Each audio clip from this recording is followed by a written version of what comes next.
여러분, 제 이름은 문아름입니다. 올해로 68이 되었습니다. 아직도 그때를 생각하면 가슴이 먹먹해집니다. 제 아들 성민, 그의 결혼 이야기 한번 들려드릴게요. 성민과 42이 되도록 장가를 못 가서 저는 얼마나 조바심이 났는지 몰라요. 동네 사람들이 아름아, 너희 아들은 언제 장가 가니? 하고 물을 때마다 숨고 싶더라고요. 그럴 때마다 저는 곧 좋은 짝 만나서 바로 결혼시킬 거야 라고 얼버무리곤 했죠. 하지만 속으로는 우리 성민 대체 어쩌다 이렇게 됐을까? 하는 생각에 한숨만 나왔어요. 성민은 어릴 때부터 참 착하고 똑똑한 아이였어요. 공부도 잘해서 서울에 있는 좋은 대학에 갔죠. 그때 얼마나 자랑스러워 했는지 몰라요. 온 동네 사람들에게 우리 아들 좋은 대학교 갔어 라고 자랑했답니다. 그런데 그런 아들이 어느새 40이 넘어서도 혼자 살고 있다니 제 마음이 어떨지 아시겠어요? 매일 밤 잠들기 전에 하늘을 향해 빌었어요. 하느님, 부처님, 우리 성민 좋은 짝 만나게 해주세요. 제발이요. 그렇게 간절히 빌었지만 세월만 흘러갔죠. 성민은 회사에서 인정받는 직원이었고 꽤 돈도 잘 벌어서 경제적으로는 걱정이 없었어요. 하지만 그게 다가 아니잖아요. 사람이 혼자 살면 얼마나 외롭겠어요. 퇴근하고 집에 들어오는 아들을 볼 때마다 가슴이 아팠어요. 따뜻한 밥 한 끼 차려주는 사람 없이 텅 빈 집으로 돌아오는 그 모습이 얼마나 쓸쓸해 보이던지. 그러던 어느 날 복지관에서 만난 중매쟁이 이 할머니가 찾아왔어요. 이 할머니는 우리 동네에서 꽤 유명한 분이에요. 그동안 많은 부부를 맺어주셨다고 하더라고요. 아름씨, 좋은 처자가 있어요. 한번 갔다 왔지만 착하고 일 잘하는 아가씨예요. 나이도 36이고 성민 씨에게 딱이죠. 아이가 하나 있는데 6살이에요. 그 말을 듣고 귀가 솔깃해졌어요. 갔다 왔다고? 아이가 있다고? 그럼 어때? 우리 성민만 잘 살면 되지. 그렇게 생각했어요. 처음에는 망설여졌어요. 이혼한 여자를 며느리로 들이면 주변에서 뭐라고 할까 하는 생각도 들었죠. 하지만 곧 그런 걱정은 접어두기로 했어요. 이 나이에 아들을 장가 보내는 것만 해도 감지덕지인데 뭘 더 바라겠어요? 그래서 저는 이 할머니에게 물었어요. 그 아가씨 어떤 분이에요? 좀 더 자세히 말씀해 주세요. 이 할머니는 흔쾌히 설명해 주셨어요. 그 아가씨는 어린이집에서 선생님으로 일하고 있어요. 성격도 온순하고 마음씨도 참 좋다고 하더라고요. 첫 번째 결혼에서는 좀 고생했지만 그래도 씩씩하게 잘 살고 있대요. 그 말을 들으니 왠지 마음이 놓이더라고요. 어린이집 선생님이라면 아이들을 좋아하는 사람이겠지. 우리 성민하고 잘 맞을 것 같았어요. 하지만 동시에 걱정도 됐어요. 성민과 과연 이혼한 여자를 받아들일 수 있을까? 게다가 아이까지 있는데. 그래도 한번 만나보기로 했어요. 아들의 인생이 걸린 문제인데 그냥 지나칠 순 없잖아요. 그날 밤 성민에게 조심스레 말을 꺼냈어요. 성민, 엄마가 널 위해 좋은 사람을 소개받았단다. 한번 만나보지 않을래? 성민은 처음엔 고개를 저었어요. 어머니, 저 괜찮아요. 그냥 이대로 살게요. 하지만 저는 포기하지 않았어요. 아들아, 그래도 한 번만 만나보자. 엄마 부탁이다. 그렇게 사정하고 또 사정해서 겨우 승낙을 받아냈죠. 그렇게 해서 다음 주 토요일 우리는 그 여성분을 만나기로 했어요. 제 가슴은 이상하게 두근거렸어요. 우리 성민 인생의 전환점이 될지도 모르는 만남이었으니까요. 그렇게 해서 성민은 며느리 될 사람을 만나게 됐어요. 처음 봤을 때 참 예쁘고 단정해 보이더라고요.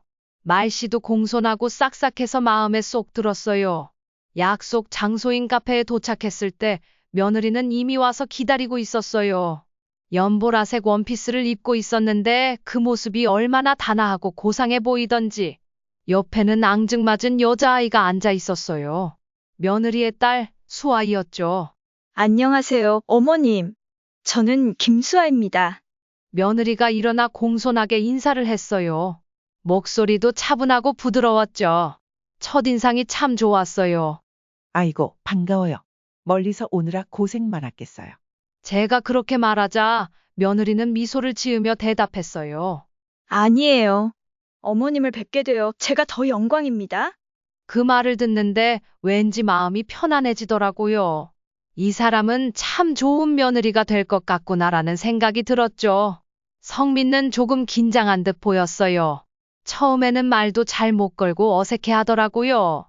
하지만 며느리가 먼저 말을 걸며 분위기를 풀어갔어요. 성민 씨, 회사 일은 어떠세요? 많이 바쁘시죠? 네, 그럭저럭 해나가고 있습니다.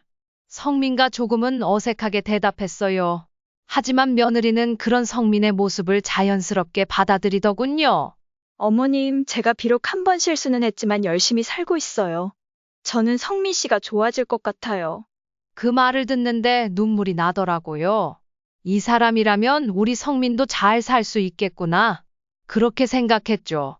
며느리의 눈빛에서 진심이 느껴졌거든요. 성민도 점점 며느리를 마음에 들어하는 것 같았어요.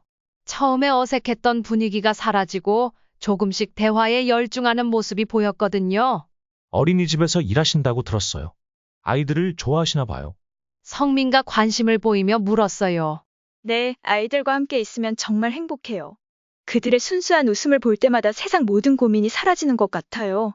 며느리의 대답에 성민도 따뜻한 미소를 지었어요. 그 모습을 보니 제 마음도 덩달아 따뜻해지더라고요. 나라이도 처음에는 수줍어하며 엄마 뒤에 숨었지만 금세 성민과 친해졌어요. 성민과 나라이에게 말을 걸었을 때 처음엔 주저하더니 이내 용기를 내어 대답했죠. 나라, 몇 살이니? 6살이에요. 와, 벌써 그렇게 컸구나. 유치원은 재미있어? 네, 선생님도 좋고 친구들이랑 노래하는 게 제일 좋아요. 그렇게 이야기를 나누다 보니 시간 가는 줄 몰랐어요. 커피 한 잔을 마시고 나니 어느새 2시간이 훌쩍 지나 있었더라고요. 헤어질 때 며느리가 제게 살짝 귓속말을 했어요. 어머님, 정말 감사합니다. 성민 오빠가 참 좋은 분 같아요. 제가 꼭 행복하게 해드리겠습니다. 그 말을 듣는 순간 제 마음속에 있던 모든 걱정이 눈 녹듯 사라지는 것 같았어요. 아, 이제 우리 성민도 행복해질 수 있겠구나. 집으로 돌아오는 길에 성민에게 물었어요. 아들아, 어땠어? 성민은 잠시 생각에 잠기더니 대답했어요. 좋은 분 같아, 어머니. 나라이도 참 귀엽고요. 그 말을 듣는 순간 제 가슴이 벅차올랐어요. 드디어 우리 성민과 행복의 문턱에 섰다는 생각이 들었거든요. 그날 밤, 저는 오랜만에 편안한 마음으로 잠들 수 있었어요. 꿈속에서는 성민아 영희 그리고 나라이가 함께 웃고 있는 모습이 보였죠. 그 모습이 얼마나 행복해 보이던지요. 이제 정말 좋은 일만 생길 거라 믿으며 잠이 들었답니다. 하지만 그때는 몰랐어요. 앞으로 우리 가족에게 어떤 시련이 닥칠지. 두 사람은 얼마간의 교제를 끝으로 결혼하게 되었어요. 결혼식 날, 며느리는 순백의 웨딩드레스를 입고 정말 예뻤어요. 나라이는 꼬마 들러리로 나섰죠. 하객들은 모두 부러워하는 눈치였고 저는 얼마나 뿌듯하던지요. 그날 아침 저는 일찍 일어나 며느리의 화장을 도와줬어요. 거울 속 며느리의 눈에는 설렘과 긴장감이 가득했죠. 어머님, 제가 잘할 수 있을까요? 며느리가 조심스레 물었어요. 그럼 당연하지. 넌 우리 성민한테 최고의 신부야. 제가 그렇게 말하자 며느리의 눈에 눈물이 고이더니 성민은 긴장한 표정으로 서 있더라고요. 하지만 며느리가 입장하는 순간 성민의 얼굴에는 환한 미소가 피어났어요.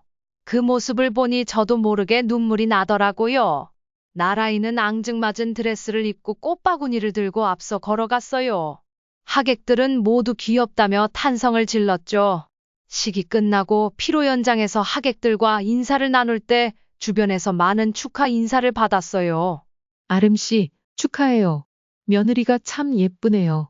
아이고, 이제야 한 시름 놓으셨겠어요. 아들 장가 보내느라 고생 많으셨어요. 그런 말들을 들을 때마다 제 가슴이 벅차올랐어요. 신혼 초에는 정말 행복해 보였어요.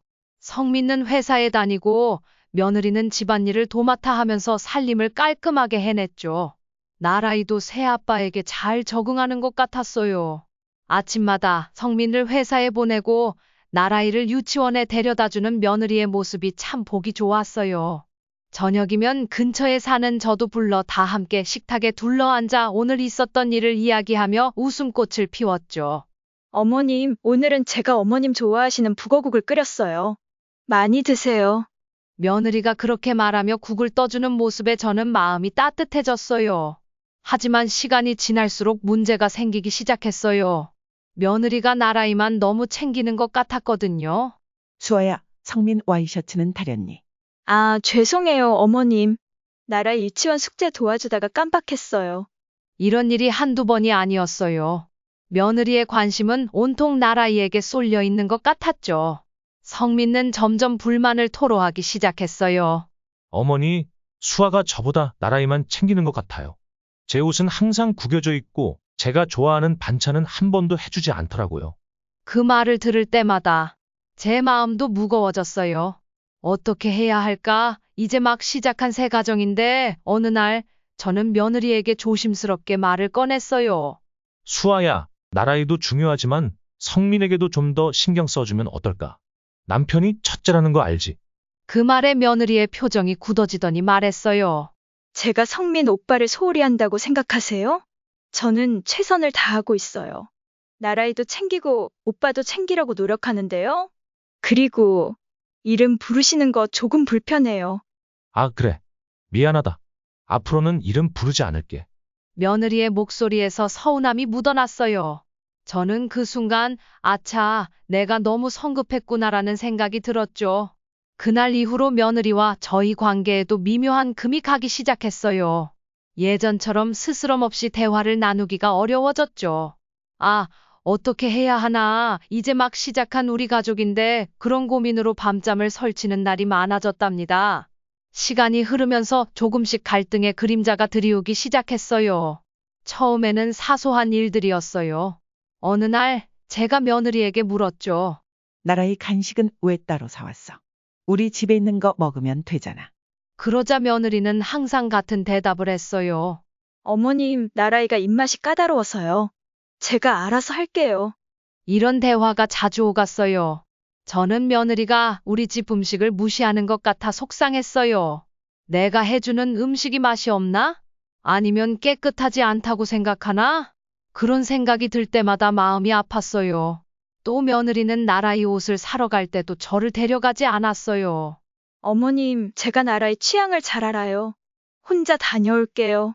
그 말에 저는 서운함을 감출 수 없었어요. 나도 손주 옷 사주고 싶은데 하는 마음이 들었지만 며느리의 말을 거스르고 싶지는 않았어요. 더 큰 문제는 성민과 나라이의 관계였어요. 성민은 나라이를 친딸처럼 대하려고 노력했지만 나라이는 쉽게 마음을 열지 않았어요. 어느 날 저녁 성민과 회사에서 돌아와 나라에게 안아달라고 했을 때였어요. 나라, 아빠 안아줄래? 그 말에 나라이가 갑자기 울음을 터뜨리며 소리쳤어요. 아빠가 아니에요. 제 아빠는 따로 있어요. 나라이가 그렇게 소리치며 울던 날 집안 분위기가 얼어붙었어요. 성민의 얼굴에는 상처받은 표정이 역력했고 며느리는 당황한 듯 나라이를 달래느라 바빴죠. 저는 그 모습을 보며 가슴이 찢어지는 것 같았어요. 우리 성민 얼마나 마음이 아플까 하는 생각에 눈물이 났지만 참았어요. 그 일 이후로 성민과 나라이 사이는 더 어색해졌어요. 성민은 나라이에게 다가가려고 노력했지만 나라이는 점점 더 성민을 피하는 것 같았어요. 며느리는 상황을 중재하려 했지만 쉽지 않아 보였어요. 나라, 성민 아빠가 너를 많이 사랑하는 거 알지? 우리 같이 놀자. 그렇게 말하며 나라이와 성민을 한자리에 앉히려고 했지만 나라이는 금세 자리를 피해버리곤 했죠. 저는 이런 상황이 안타까워 며느리에게 조언을 해보려 했어요. 수아야, 나라이가 성민을 아빠로 받아들이는데 시간이 좀 걸리나 봐. 우리가 좀 더 노력해야 할 것 같아. 그러자 며느리의 표정이 굳어지더니 말했어요. 어머님, 제가 알아서 할게요. 나라이는 제가 제일 잘 알아요. 그 말에 저는 할 말을 잃었어요. 며느리의 날 선 대답에 서운함이 밀려왔지만 더 이상 뭐라 말하지 못했죠. 그런 일들이 쌓여갈수록 우리 집 분위기는 점점 더 무거워졌어요. 식구들이 모여 앉아 웃으며 대화를 나누던 저녁 식사 시간도 어색한 침묵 속에 흘러갔죠. 저는 밤마다 이불 속에서 눈물을 훔치곤 했어요. 왜 이렇게 됐을까? 우리 가족이 행복해지려면 어떻게 해야 할까? 하는 생각으로 잠 못 이루는 날이 많아졌답니다. 세월이 흘러 1년이 지났어요. 성민아 며느리 사이에서 아들이 태어났죠. 이름을 용준라고 지었어요. 아기가 태어났을 때 우리 모두 얼마나 기뻐했는지 몰라요. 특히 성민은 눈물을 흘리며 아들을 안았죠. 어머니, 제 아들이에요. 우리 아들. 그 모습을 보며 저도 덩달아 울컥했어요. 아, 우리 집의 대를 이을 아들이 태어났구나 하는 생각에 가슴이 벅차 올랐죠. 하지만 기쁨도 잠시, 아기가 태어나면서 집안 분위기가 좋아질 줄 알았는데 오히려 더 나빠졌어요. 며느리는 용준만 챙기느라 나라이를 소홀히 했고, 나라이는 그런 엄마에게 반항하기 시작했죠. 어느 날 나라이가 울면서 제게 찾아왔어요. 할머니, 엄마는 이제 나 싫어하는 거야? 용준만 좋아하는 거지? 그 말을 듣는 순간 제 가슴이 찢어지는 것 같았어요. 손주의 슬픈 눈빛을 보며 어떻게 위로해야 할지 몰랐죠. 아니야, 나라. 엄마는 너도 용준도 똑같이 사랑해. 다만 용준가 아직 어려서 더 많이 돌봐줘야 하는 거야. 그렇게 달래주긴 했지만 저도 며느리의 행동이 마음에 걸렸어요. 나라이를 너무 신경 쓰지 않는 것 같았거든요. 그래서 조심스럽게 며느리에게 말을 꺼냈어요. 수아야, 나라이가 많이 서운해하는 것 같아. 용준도 중요하지만 나라이한테도 관심을 좀 더 가져주면 어떨까? 그런데 며느리의 반응은 제 예상과 달랐어요. 며느리의 반응은 달랐어요. 어머님, 제발 나라의 일에 간섭하지 말아주세요. 제 딸이니까 제가 알아서 할게요. 그 말에 저는 할 말을 잃었어요. 며느리의 날 선대답에 가슴이 아팠지만 더 이상 뭐라 말하지 못했죠. 이런 일들이 반복되면서 저는 점점 집안에서 설 자리를 잃어가는 것 같았어요. 예전에는 손주들에게 간식도 챙겨주고 며느리의 일도 도와주곤 했는데 이제는 뭘 해도 눈치가 보이더라고요. 성민은 이런 상황을 알아챘는지 저를 걱정하는 눈치였어요. 어머니, 너무 마음 쓰지 마세요. 제가 집사람이랑 얘기해 볼게요. 그렇게 말하는 아들을 보며 마음이 아팠어요. 내가 며느리랑 잘 지내지 못해서 아들까지 고생시키는 건가? 하는 생각에 눈물이 났죠. 한편으로는 나라이가 걱정됐어요. 용준가 태어난 후로 나라이의 행동이 달라졌거든요. 예전에는 밝고 명랑했던 아이가 이제는 자주 짜증을 내고 울기 시작했어요. 엄마, 나랑 놀아줘. 나라, 지금은 안 돼. 용준 밥 먹이고 있잖아. 이런 대화가 매일같이 오갔어요. 나라이의 눈에 점점 더 슬픔이 깃들어가는 걸 보며 가슴이 아팠죠. 어느 날 나라이가 유치원에서 싸움을 했다는 연락이 왔어요. 며느리는 당황해하며 유치원에 달려갔고 저는 집에서 손주들을 봐줬어요. 그날 저녁 며느리가 나라이를 데리고 돌아왔을 때 나라이의 표정이 어두웠어요. 나라, 무슨 일 있었어? 할머니한테 말해줄래? 제가 물었지만 나라이는 대답 없이 자기 방으로 들어가 버렸어요. 수아가 나라이가 왜 그랬대? 어머님, 제가 알아서 할게요. 걱정하지 마세요. 며느리의 차가운 대답에 저는 또다시 입을 다물 수밖에 없었어요. 그날 밤, 방 안에서 나라이가 우는 소리가 들렸어요. 가슴이 찢어지는 것 같았지만 며느리의 눈치가 보여 방에 가보지도 못했죠. 내가 뭘 잘못하고 있는 걸까? 하는 생각에 밤새 잠을 이루지 못했어요. 이렇게 우리 가족의 갈등은 점점 더 깊어져만 갔어요. 처음에는 작은 오해에서 시작된 것 같았는데 이제는 큰 골이 되어버렸죠. 어떻게 해야 이 상황을 헤쳐나갈 수 있을지 매일 밤 고민했답니다.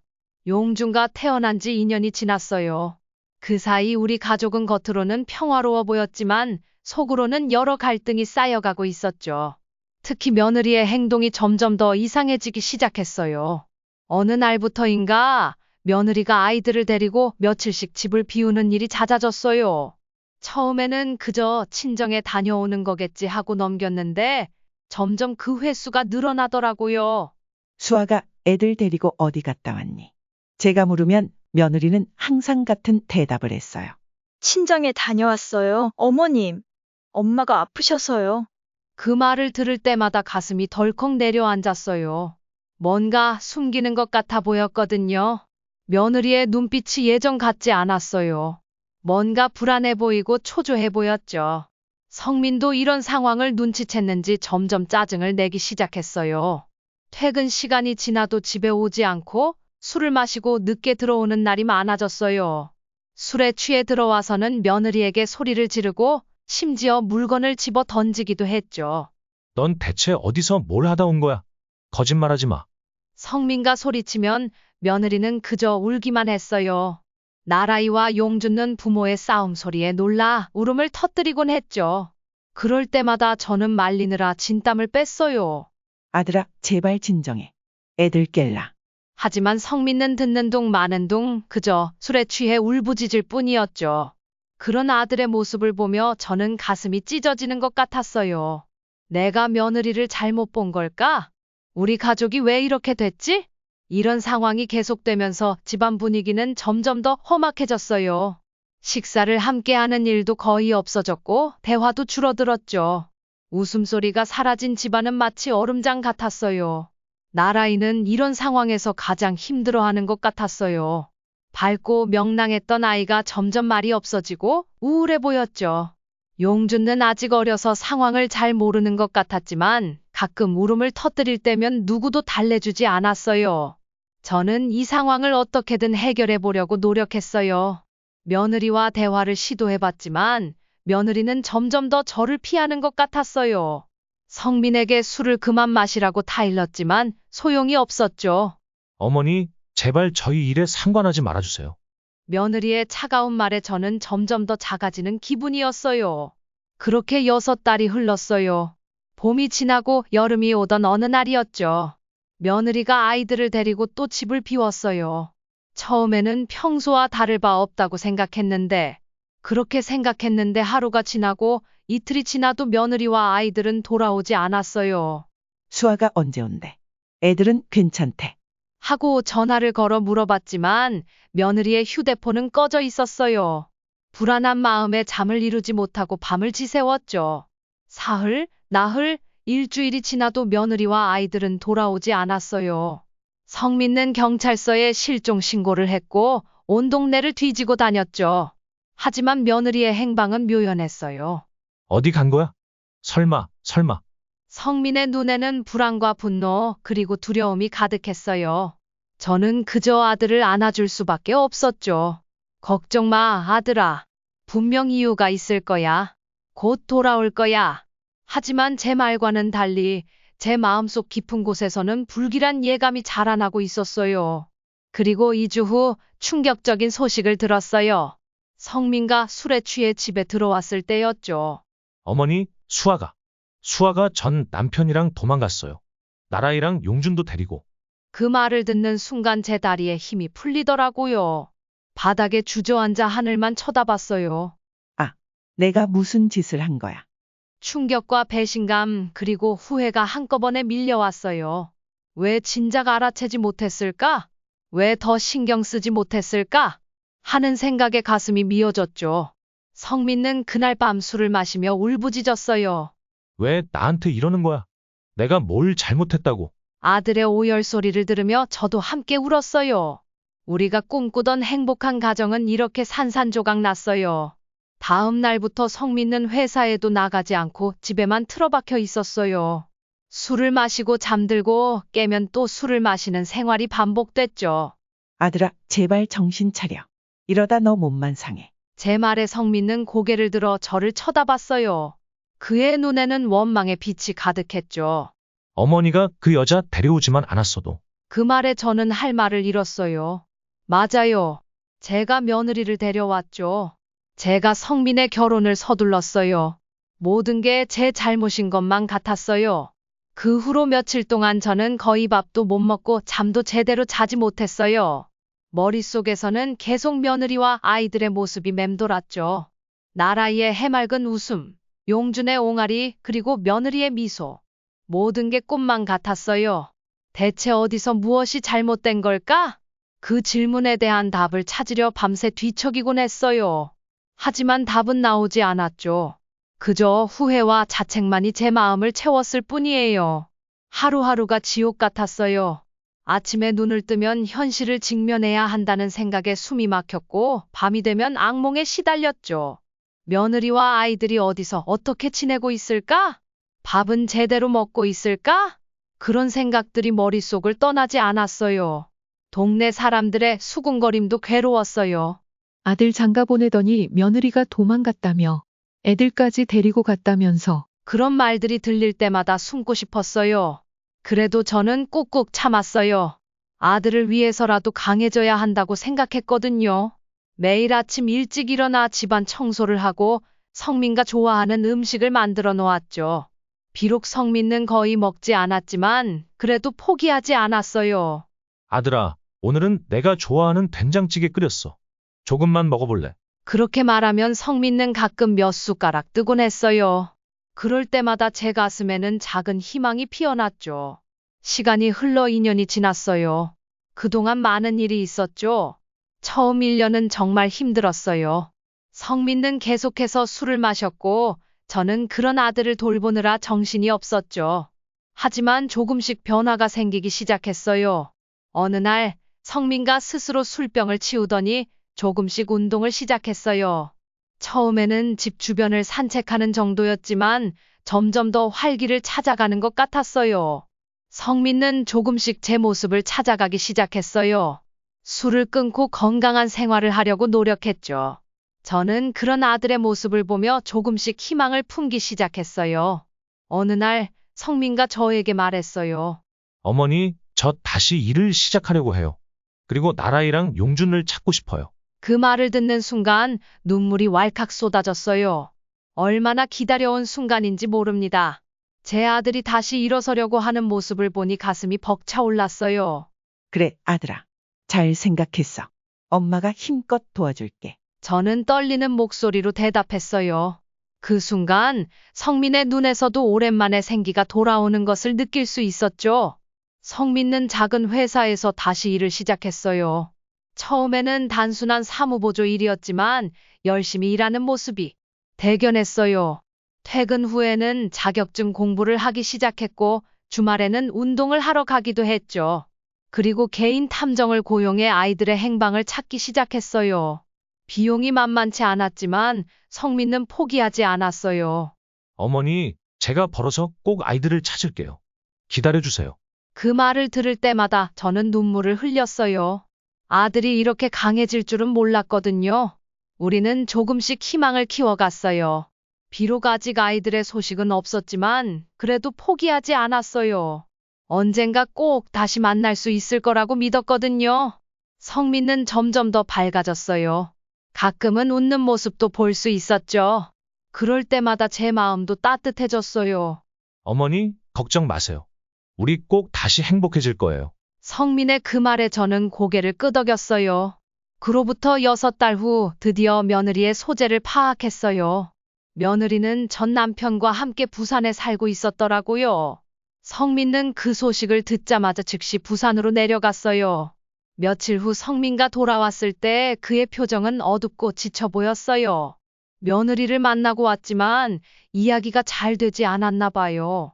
어머니, 수아는 전 남편과 다시 살기로 했대요. 성민의 목소리에는 깊은 상처와 분노가 묻어 있었어요.